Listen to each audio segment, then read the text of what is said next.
Hello everyone. In today's class, we will discuss Modigliani and Miller's hypothesis. In our last class, we have already discussed Walter models and Golden models numericals. Okay, in this class, we will discuss MM models numericals. Students जो भी मेरे channel पर new है वो मेरे channel को subscribe कर लीजिए और जो भी बच्चे हैं जिन्होंने मेरी लास्ट वीडियोस को विजिट नहीं किया है मैं डिस्क्रिप्शन में लिंक प्रोवाइड कर दूंगी, आप लोग उसे भी विजिट कर सकते हैं। चलिए आज हम स्टार्ट करते हैं एमएम मॉडल पर न्यूमेरिकल हम कैसे सॉल्व करते हैं। ये this is a very important model क्योंकि ये इररेलेवेंसी थ्योरी को फॉलो करता है, जैसे कि मैं आपको लास्ट क्लास में बता चुकी हूँ। ठीक है, अब देखिए हम लोग को फर्स्टली डिराइव करना पड़ेगा इसका फॉर्मूला क्या है। देखिए जो एमएम था, एमएम ने क्या बोला था कि जो भी रिटर्न मिलता है शेयर होल्डर को जो भी रिटर्न मिलता है या तो किससे मिलता है, डिविडेंड से मिलता है, या फिर किससे मिलता है, उसे कैपिटल गेन से मिलता है। हम लोगों ने ये लास्ट क्लास में भी समझा था कि या तो वो डिविडेंड जो भी उसे पर ईयर पे होता है उससे उसकी इनकम बनती है, या फिर वो क्या करे, उस शेयर को क्या करे, मार्केट में बेच दे। अगर मार्केट पर जो भी बेचेगा उसको क्या होगा, कुछ कैपिटल गेन होगा, और कैपिटल गेन किसके इक्वल होता है, P1 माइनस P0 के। अब आप कहोगे मैम ये P1 माइनस P0 क्या है, तो P1 यहाँ पर क्या होता है, जो भी फ्यूचर में मान लो मैंने आज शेयर खरीदा था 100 रुपये का, ठीक है, एक साल बाद मुझे लगा कि मुझे पैसे की ज़रूरत है, मुझे कैश चाहिए, तो वो क्या किया, मैंने उसे कैश में कन्वर्ट करने के लिए उसे मार्केट में बेच दिया। तो मान लीजिए कि मैंने खरीदा था 100 रुपये का, दैट इज़ माई P0, और मैं फ्यूचर में उसे बेच रही हूँ, उसका फ्यूचर में जो प्राइस हो गया वो 110 रुपये हो गया। ठीक है, तो मेरा जो कैपिटल गेन होगा वो कितना हो जाएगा, 10 रुपीज़। ओके, तो कैपिटल गेन और कैपिटल लॉस दोनों हो सकते हैं, बट मोस्टली हम कैपिटल गेन ही लेकर चलते हैं इसमें। ठीक है, तो डिविडेंड प्लस कैपिटल गेन की इक्वल होती है किसकी अर्निंग, आपके इन्वेस्टर की earning according to MM model. तो इस तरह से हम क्या कर सकते हैं, अपना फॉर्मूला डिराइव कर सकते हैं। मैम वो कैसे करेंगे, चलिए आप देखते हैं। देखिए जो हमारा रिटर्न होगा वो किसके इक्वल होगा, या तो डिविडेंड के, ठीक है, या फिर कैपिटल गेन के। ठीक है, वो भी किसके, capital gain upon share price, जो भी आपका करंट का शेयर प्राइस है। ठीक है, उसे हम डिवाइड कर देंगे। अब देखिए जो डिविडेंड होता है उसे हम किससे डिनोट करते हैं, D1, जो भी हमें फ्यूचर में मिलेगा दैट इज D1। ठीक है, प्लस कैपिटल गेन हमारा क्या हुआ, P1 minus P0। Okay, share price जो हुआ वो क्या हुआ, हमारा शेयर प्राइस इज P0, जिस प्राइस में हमने खरीदा है शेयर। ठीक है, अब हम क्या कर सकते हैं, इसे क्रॉस मल्टीप्लाई कर लेते हैं। देखिए थोड़ा सा आप लोग को सॉल्व करना पड़ेगा, बट आपको इससे अच्छे से क्लियर हो जाएगा कि हम ये जो फॉर्मूला लिखते हैं वो कैसे लिखते हैं। ओके, तो क्या हो जाएगा, RP0, ये जो P0 है वो इधर आ जाएगा, P0 equal to D1 plus P1। So P0 को हम कॉमन ले लेते हैं, R plus 1 D1 plus P1, and अगर हमें P0 की वैल्यू कैलकुलेट करनी है तो क्या हो जाएगी, P0 equal to D1 plus P1 upon 1 plus R। Okay, तो ये हमारा फॉर्मूला हो गया एमएम मॉडल का, और इसे हम एक और तरीके से लिख सकते हैं। देखिए अकॉर्डिंग टू एमएम आर जो होता है वो किसके इक्वल होता है, कॉस्ट ऑफ कैपिटल की।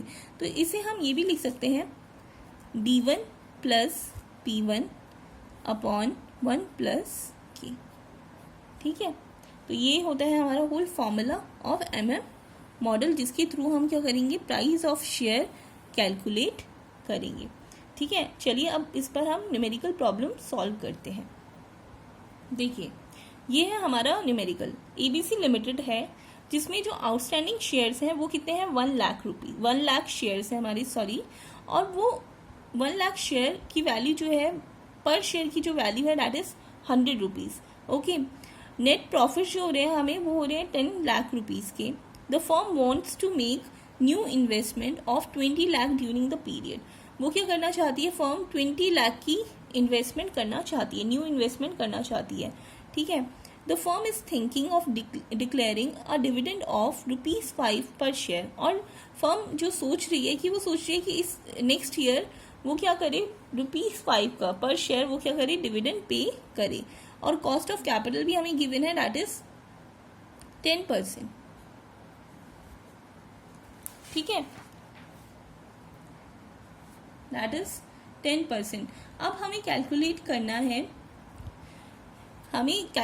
है प्राइस ऑफ शेयर जो हम डिविडेंड पे करते हैं और प्राइस ऑफ शेयर जो हम डिविडेंड पे नहीं करते, क्योंकि अकॉर्डिंग टू एमएम डिविडेंड चाहे हम पे करें चाहे ना करें हमारे प्राइस ऑफ शेयर पे कोई इफेक्ट नहीं पड़ता, या वैल्यू ऑफ द फर्म या शेयर होल्डर के रिटर्न्स में या शेयर होल्डर के प्रॉफिट्स में कोई फर्क नहीं पड़ता। तो अब ये कैसे हम देखते हैं कि फर्क पड़ता है या नहीं पड़ता है, चलिए कैलकुलेट करते हैं। पहला केस लेकर चलते हैं, when no dividend is paid, जब कोई डिविडेंड पे नहीं किया जाता तब क्या होगा। देखिए, जब कोई डिविडेंड पे नहीं किया जा रहा तो हम प्राइस ऑफ शेयर निकालते हैं। तो ये तो हमारा इनिशियल प्राइस था, हमारा फॉर्मूला क्या था, D1 plus P1 upon 1 plus K। ठीक है, रेट ऑफ रिटर्न तो हमें नहीं गिवन है, हमें कॉस्ट ऑफ कैपिटल गिवन है। ठीक है, अब देखिए P0 इज इनिशियल प्राइस हमें गिवन था, दैट इज 100 रुपीज ईच। तो 100 रुपीज क्या हो गया, P0 है ना। और D1 क्या हुआ, D1 होता है हमें जितना हमें डिविडेंड देना चाहती है कंपनी इन फ्यूचर। तो इन फ्यूचर डिविडेंड देना चाहती है 5 रुपीज़ का, तो D1 क्या हो गया 5 रुपीज़। P1 हमें नहीं पता, P1 हमें कैलकुलेट करना है, K की वैल्यू हमें गिवन है, दैट इज 10%। ओके, तो हम इन्हें पुट कर देते हैं। P0 इज 100, D1 हमें पता है 5 रुपीज़, प्लस P1 हमें कैलकुलेट करना है 1 प्लस K, 1 प्लस, अब देखिए 10% को हम क्या लिख सकते हैं, 0.10। ओके, तो इसे सॉल्व कर लेते हैं, तो हमारे पास आ जाएगा 5 प्लस P1 अपॉन 1.10। इसे क्रॉस मल्टीप्लाई करते हैं, 100 into 1.1 equal to 5 plus P1 equal to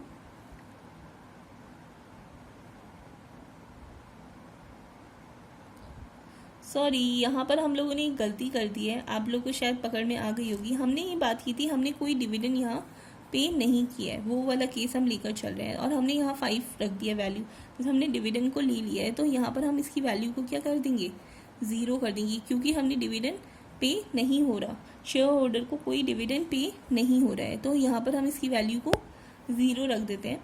तो हमारी वैल्यू क्या आ जाएगी, इसे मल्टीप्लाई करते हैं 110 इक्वल टू P1। तो ये P1 की वैल्यू जो आई, जो प्राइस ऑफ शेयर होगा इस टाइम पर, वो क्या होगा 110 का। मीन्स अगर मान लीजिए शेयर होल्डर को कोई डिविडेंड पे नहीं होता है, तो वो मार्केट में अगर शेयर को बेचेगा तो उसे 110 रुपीज़ मिल जाएंगी। तो उसका ओवरऑल प्रॉफिट 110 रुपीज़ का, मतलब 10 रुपीज़ का उसे कैपिटल गेन हो जाएगा। ठीक है, अब सेकंड केस लेकर चलते हैं, जब उसे डिविडेंड पे होता है, व्हेन डिविडेंड इज पेड। ठीक है, अगर डिविडेंड पे होता है तब क्या होगा, वही सेम फॉर्मूला लगाते हैं। तो उस केस में क्या हो जाएगा, 100 इक्वल टू 5 रुपीज़ का डिविडेंड पे होगा, प्लस P1 अपॉन 1 प्लस 0.10।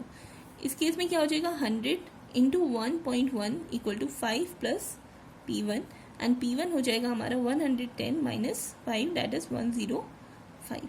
अब देखिए, आप कहोगे मैम ये तो इक्वल ही नहीं आई वैल्यू, इसमें आई 110 और इसमें आई 105, तो ये तो सेम ही नहीं हुई। बट MM मॉडल ने तो हमें कहा था सेम होता है। तो मैंने आप लोगों को एक बात बोली थी, आप लोगों को शायद याद होगा, कि MM मॉडल ने ये बोला था जो रिटर्न्स होते हैं वो किसके इक्वल होते हैं, डिविडेंड प्लस कैपिटल गेन के, है ना। अब देखिए, यहाँ डिविडेंड नहीं मिल रहा है, बट इसे जो टोटल मिल रहा है वो कितना मिल रहा है, 110, है ना।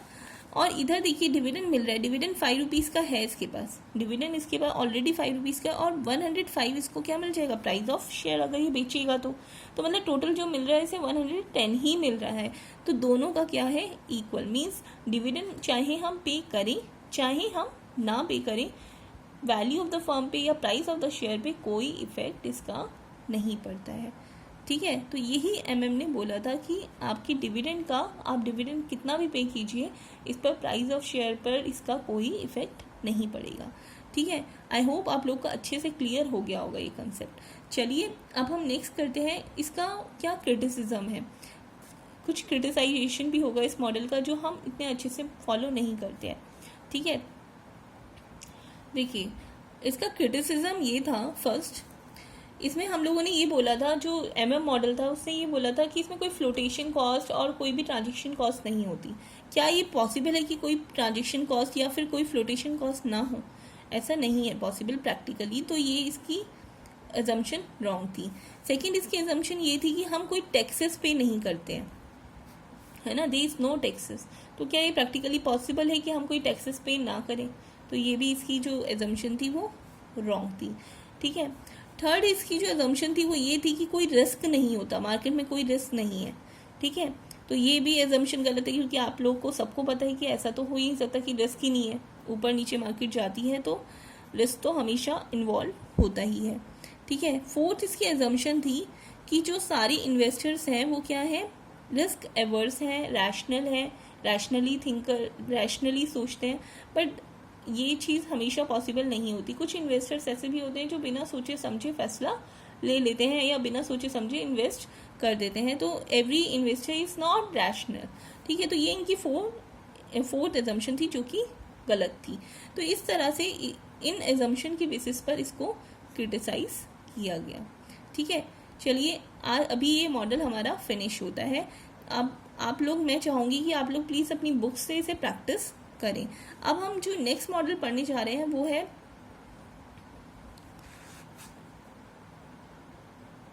हम लोग जो नेक्स्ट मॉडल पढ़ने जा रहे हैं वो दिया है हमें Meron, Gordon and John Lintner ने। आप कहोगे मैम ये किसने दिया है, ये तो आपने बता दिया, पर ये मॉडल का नाम क्या है? तो आप खुद बताइए इस मॉडल का नाम क्या है। देखिए इस मॉडल का जो नाम है वो है बर्ड इन हैंड थियोरी, ठीक है, या बर्ड इन हैंड मॉडल, ठीक है, बर्ड इन हैंड। अब इस मॉडल के अकॉर्डिंग क्या था, इन्होंने क्या कहा, जब MM मॉडल ने अपनी थियोरी दी तो इसको अपोज करते हुए जो गॉर्डन थे और जो लिंटनर थे उन्होंने क्या कहा कि जो इन्वेस्टर होता है, इन्वेस्टर को डिविडेंड बहुत प्यारा होता है, उन्हें डिविडेंड बहुत अच्छा लगता है क्योंकि उनके हाथ में कुछ होता है। क्योंकि फ्यूचर में हमें नहीं पता प्राइस क्या होगा शेयर का, बट डिविडेंड हमें पता है कि डिविडेंड तो हमें मिल रहा है ना अभी प्रेजेंटली, तो डिविडेंड की वैल्यू उनके लिए बहुत ज़्यादा होती है। तो तभी इसका बर्ड इन हैंड, जो भी हमारे हाथ में है वो हमें बहुत अच्छा लगेगा, है ना। इन फ्यूचर जो भी होगा, अब उस चीज़ के लिए तो हम कोई गारंटी नहीं दे सकते, बट जो चीज़ मिल रही है वो इंसान को अच्छी लगती है ना। तो डिविडेंड कोई भी इन्वेस्टर को बहुत प्यारा होता है, बहुत अच्छा लगता है। तो इस तरह से जो मेरॉन, गॉर्डन और जॉन लिंटनर थे उन्होंने MM थ्योरी को अपोज किया, ठीक है। इन्होंने एक फॉर्मूला भी दिया प्राइस ऑफ शेयर को कैलकुलेट करने का। इन्होंने क्या दिया formula, P equal to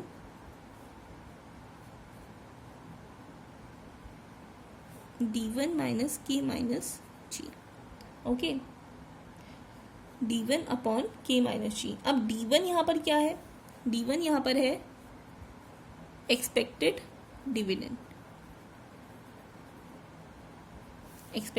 dividend, और D1 की वैल्यू हम ग्रोथ से भी कैलकुलेट कर सकते हैं। कैसे, जब हमें करंट डिविडेंड पता है, मान लीजिए करंट डिविडेंड हमें पता है, तो करंट डिविडेंड की हेल्प से हम D1 की वैल्यू कैलकुलेट कर सकते हैं। कैसे, D1 होता है हमारा D1 equal to D01 plus G। इस तरह से हम D1 की वैल्यू कैलकुलेट कर लेते हैं। और G क्या है यहाँ पर आप लोग को पता ही चल गया होगा, growth rate, and K is cost of capital, okay. तो इस तरह से भी एक और फॉर्मूला दिया किसने, Meron, Gordon and John Lintner ने, अपोज करते हुए किसको, MM मॉडल को। तो ये था जो हमने सारा जो डिविडेंड पॉलिसीज डिस्कस की, different type of models discuss किए। इनके थ्रू आप देख सकते हैं कि डिविडेंड इज इम्पॉर्टेंट और नॉट, ठीक है। आप किसी भी थियोरी को फॉलो कर सकते हैं, रेलेवेंसी थियोरी को भी फॉलो कर सकते हैं, इररेलेवेंसी थियोरी को भी फॉलो कर सकते हैं। तो डिफरेंट अप्रोचेज हैं जो फॉलो की जाती हैं बाय द इन्वेस्टर्स, और बहुत सारी जो पॉलिसीज़ होती हैं, बहुत डिफरेंट तरीके से जो डिविडेंड है वो अफेक्ट करता है इन्वेस्टमेंट पॉलिसीज़ को और इन्वेस्टर को और उनके रिटर्न्स को। तो यही था, यहाँ पर हम अपनी डिविडेंड पॉलिसीज़ को फिनिश करते हैं। अगर आप लोग को कोई भी डाउट्स हैं आप लोग मुझे कमेंट करके पूछ सकते हैं, और अगर आपको अच्छी लगी ये वीडियो तो आगे देखते रहिए, सब्सक्राइब करिए मेरे चैनल को और लाइक कीजिए। Okay, thank you.